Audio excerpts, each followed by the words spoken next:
ಈ ವಿಡಿಯೋ ನೋಡ್ಕೊಂಡು ಬನ್ನಿ. ಆಮೇಲೆ ಈ ವಿಡಿಯೋ ಬಗ್ಗೆ ನಿಮ್ಮ ಅಭಿಪ್ರಾಯ ಹೇಳಿ. ಮತ್ತು ಇನ್ನೊಂದು, ಈ ವಿಡಿಯೋ ನಾನು ಮ್ಯೂಟ್ ಮಾಡೋದಿಲ್ಲ, ಫುಲ್ 18+ ಇರುತ್ತೆ, ನೋಡ್ಕೊಂಡು ಬನ್ನಿ. ಲೇ ಸಿದ್ದರಾಮಯ್ಯ, ಒಬ್ಬ ನಮ್ಮ ಅಧಿಕಾರಿಗೆ ಮಾತಾಡ್ತೀಯ ನೀನು?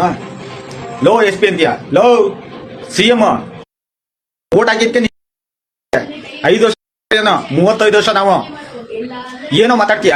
ನನ್ ಲೌಡೆ ಏನ್ ಮಾತಾಡ್ತೀಯ? ಒಬ್ಬ ಅಧಿಕಾರಿಗೆ ಹಿಂಗ್ ಮಾತಾಡ್ತೀಯ ನೀನು?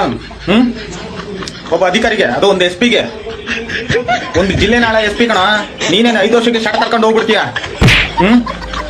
ಮಾನವ ಓದಿಲ್ಲ, LLB ಓದಿದ್ಯಂತ. ಯಾವ ತೋಡ LLB ಓದಿದ್ಯಲ್ಲ ನೀನು? ಮಗನೆ, ಯಾವ ತೋಡ LLB ಓದಿದ್ಯಾ? ಒಂದ್ 2 ಅಕ್ಷರ ಓದಿದ್ಯಾ ನೀನು? ಯಾವ ದುಡ್ಡು ಕೊಟ್ಬಿಟ್ಟು ಪಾಸ್ ಮಾಡ್ಕೊಂಡ್ ಬಂದಿದ್ಯಾ? ಮಾನ ಮರ್ಯಾದೆ ಇಟ್ಕೊಂಡು ಮುಖ್ಯಮಂತ್ರಿ ಸ್ಥಾನದಲ್ಲಿ ಇದ್ ಮಾಡೋ.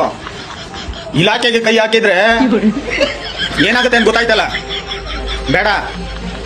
ಆಗ್ಲೇ ಮುಂಡ ಮೋಚ್ಕೊಂಡು ಹೋಗಿದ್ಯಾ ಒಬ್ಬನ ಮಗನ್ ತಕೊಂಡು. ಅವಾಗ ಯಾರು ಬಂದಿದ್ದು? ಇದೇ ಇಲಾಖೆ ಬಂದಿದ್ದು ನಿಂಗೆ. ಬೇಕಾ ಇವೆಲ್ಲ? ಬೇಕಾ ನಿಂಗೆ? ಏನ್ ಕಿತ್ಕೊಂತೀಯ ಕಿತ್ಕೊ. ಕರ್ನಾಟಕ ಪೊಲೀಸ್ ನಿನ್ನ ಆಳಲ್ಲ, ಸರ್ಕಾರ ಕೊಡ್ತಿರೋ ದುಡ್ಡು.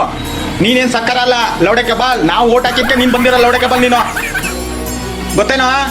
ಕೆಲವು ಬಕೆಟ್ ಹಿಡಿಯೋ ಪೊಲೀಸ್ಗಳ ಮಧ್ಯೆ ಈ ಥರ ಒಂದು ಸಿಂಹ ಇದ್ದರೆ ನಮ್ಮ ಕರ್ನಾಟಕ ಯಾವಾಗಲೂ ಉದ್ಧಾರ ಆಗ್ತಿತ್ತು. ಪೊಲೀಸ್ ಅಂದರೆ ನಿಮ್ಮ ಥರ ಇರಬೇಕು, ಯಾರಿಗೂ ಹೆದರ್ದರೆ. ಕೆಲಸ ಹೋದ್ರೆ ಹೋಯ್ತು, ಸ್ವಾಭಿಮಾನ ಮುಖ್ಯ. ಏನಂತೀರ?